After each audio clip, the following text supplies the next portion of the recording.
नमस्कार विद्यार्थी मित्रांनो, या व्हिडिओमध्ये आपण आधुनिक जगातील घडामोडी या पेपरमधील शेवटचं प्रकरण म्हणजेच शीतयुद्ध, तिसरे जग आणि रशियाचे विघटन या प्रकरणावरील महत्त्वाचे वस्तुनिष्ठ प्रश्न अभ्यासणार आहोत.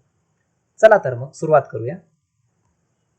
प्रश्न पहिला आहे, अमेरिकेचे राष्ट्राध्यक्ष रूझवेल्ट आणि ब्रिटिश पंतप्रधान चर्चिल यांनी एकत्रितरित्या केलेली घोषणा कोणती सनद म्हणून ओळखली जाते? आणि पर्याय आहेत मॅग्ना चार्टा, अटलांटिक सनद, श्वेतपत्रिका आणि वरीलपैकी नाही. प्रश्नाचं योग्य उत्तर आहे अटलांटिक सनद. दुसरे महायुद्ध सुरू असताना दोस्त राष्ट्रांना अमेरिकेच्या मदतीची गरज होती.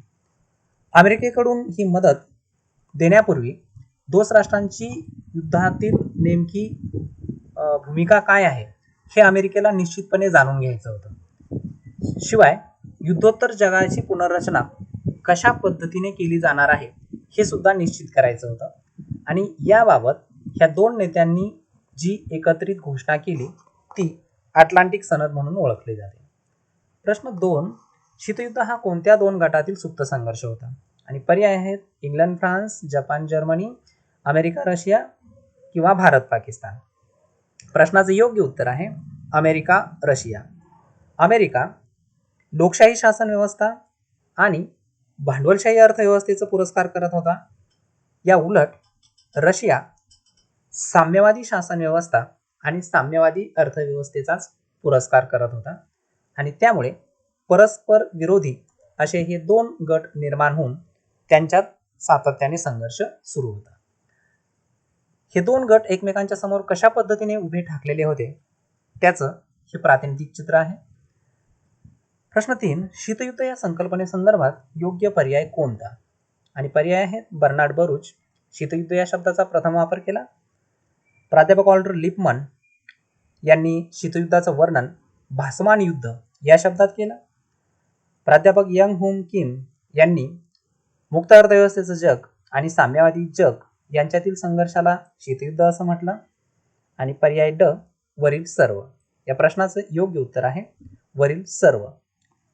अ, प आणि क तिन्ही पर्यायामध्ये जे या शीतयुद्धाच्या संदर्भात संकल्पना दिलेल्या आहेत त्या बरोबर आहे. प्रश्न 4, अरब आणि ज्यू यांच्यातील संघर्ष सोडवण्यासाठी इंग्लंडने कोणती एकतर्फी योजना जाहीर केली?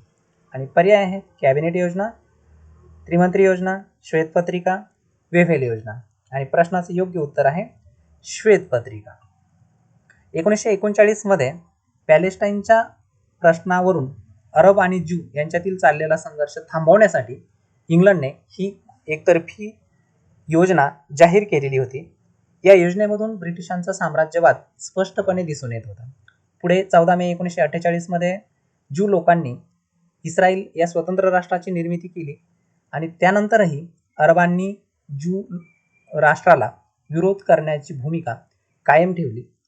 त्यानंतरच्या संघर्षामध्ये इस्रायलला इंग्लंड, फ्रान्स आणि अमेरिका या राष्ट्रांनी मदत केली, तर अरब राष्ट्रांना रशियाने मदत केली.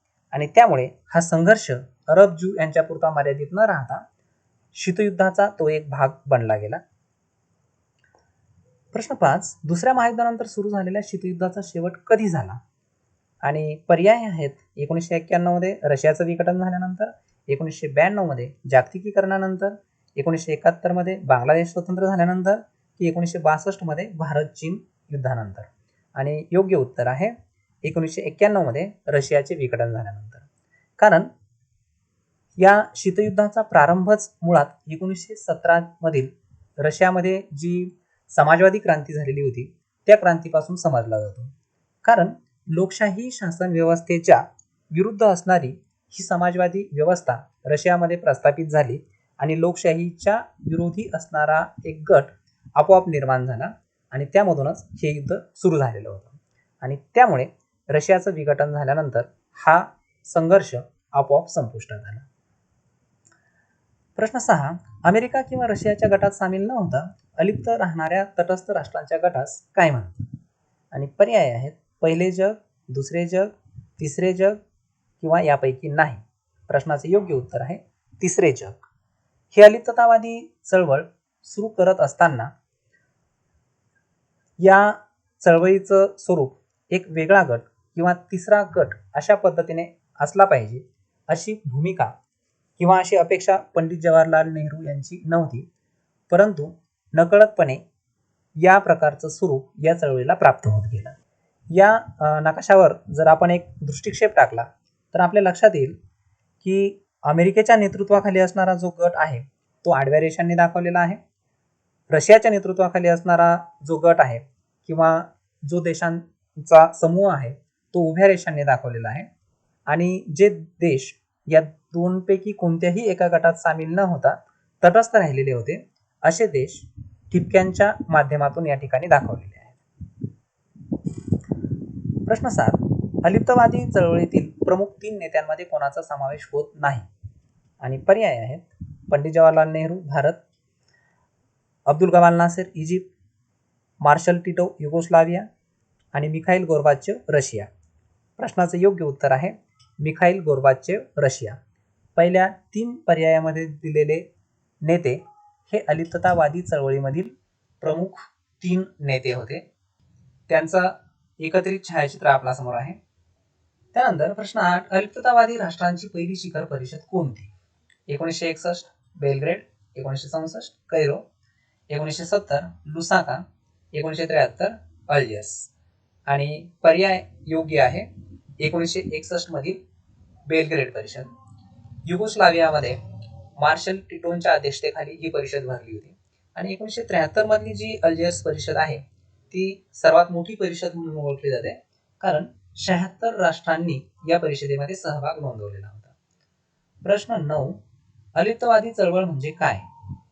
जगातील दोन्ही लष्करी गटांपासून अलिप्त राहणे, जगातील स्वातंत्र्य चळवळींपासून अलग राहणे, आंतरराष्ट्रीय घडामोडींबाबत निष्क्रिय राहणे की पलायनवादाचा स्वीकार करणे? प्रश्नाचं योग्य उत्तर आहे जगातील दोन्ही लष्करी गटांपासून म्हणजेच अमेरिका आणि रशिया यांच्या गटांपासून अलिप्त राहणे.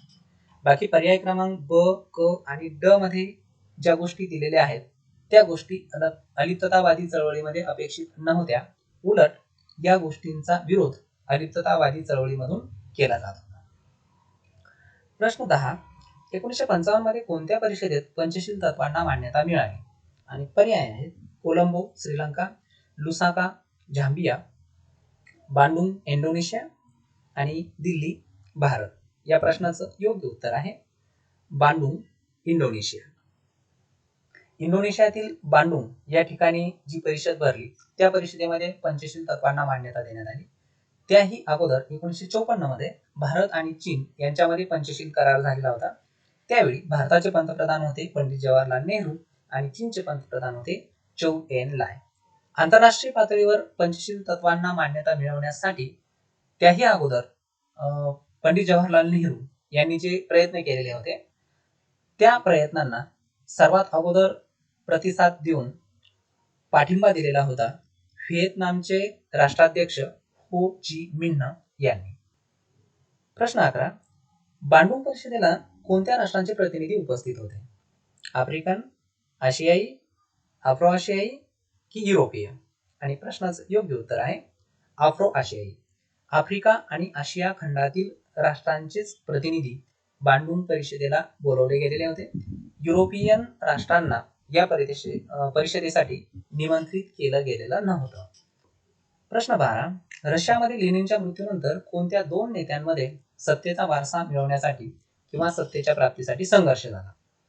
पर्याय आहेत Stalin Gorbachev, Stalin Trotsky, Gorbachev Putin की ट्रॉटस्की पुतिन? आणि प्रश्नाचं योग्य उत्तर आहे स्टॅलिन ट्रॉटस्की.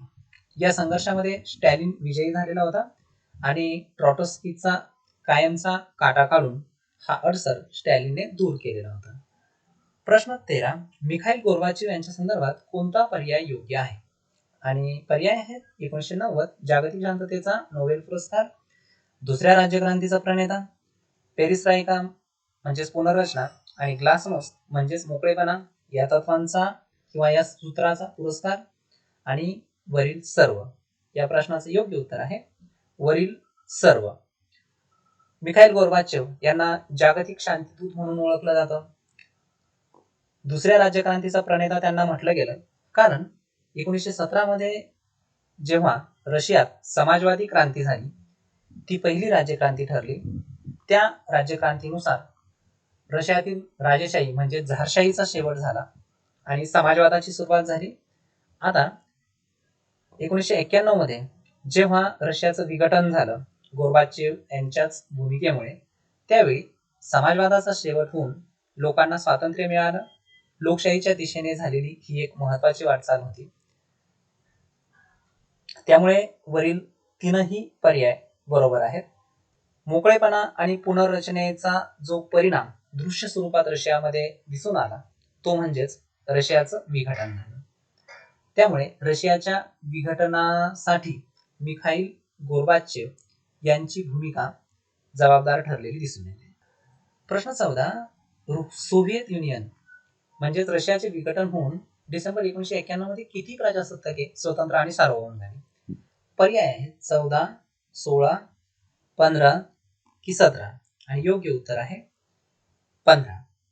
ही 15 स्वतंत्र झालेली प्रजासत्ताके या नकाशावर जर एक दृष्टिक्षेप टाकला तर आपल्याला दिसून येतं की कशा पद्धतीने रशियाचं विघटन होऊन 15 स्वतंत्र आणि सार्वभौम प्रजासत्ताके अस्तित्वात आली. प्रश्न 15, अंतराळ संशोधनातील अमेरिका आणि रशिया यांच्या स्पर्धेला कोणत्या नावाने संबोधले गेले? आणि पर्याय आहेत शीतयुद्ध म्हणजेच कोल्ड वॉर, तारांकित युद्ध म्हणजे स्टार वॉर्स, हवाई युद्ध की यान युद्ध. आणि प्रश्नाचं योग्य उत्तर आहे तारांकित युद्धे म्हणजेच स्टार वॉर्स. अमेरिका आणि रशिया यांच्यातील अंतराळ संशोधनाच्या क्षेत्रात जी स्पर्धा झाली, अर्थात हा सुद्धा शीतयुद्धाचा एक महत्वाचा भाग किंवा महत्वाचा घटक होता. या स्पर्धेसाठी तारांकित युद्धे म्हणजे स्टार वॉर ही एक काल्पनिक संकल्पना वापरली गेली. प्रश्न 16, सार्क च्या 7ही राष्ट्रप्रमुखांची शिखर परिषद 1985 मध्ये कुठे भरवण्यात आली? आणि पर्याय आहेत कोलंबो श्रीलंका, ढाका बांगलादेश, दिल्ली भारत की कराची पाकिस्तान. आणि प्रश्नाचे योग्य उत्तर आहे ढाका बांगलादेश. बांगलादेशचे राष्ट्राध्यक्ष झियाउर रेहमान यांच्या संकल्पनेमधून सार्क म्हणजेच दक्षिण आशियाई प्रादेशिक सहयोग संघटनेची स्थापना झाली होती.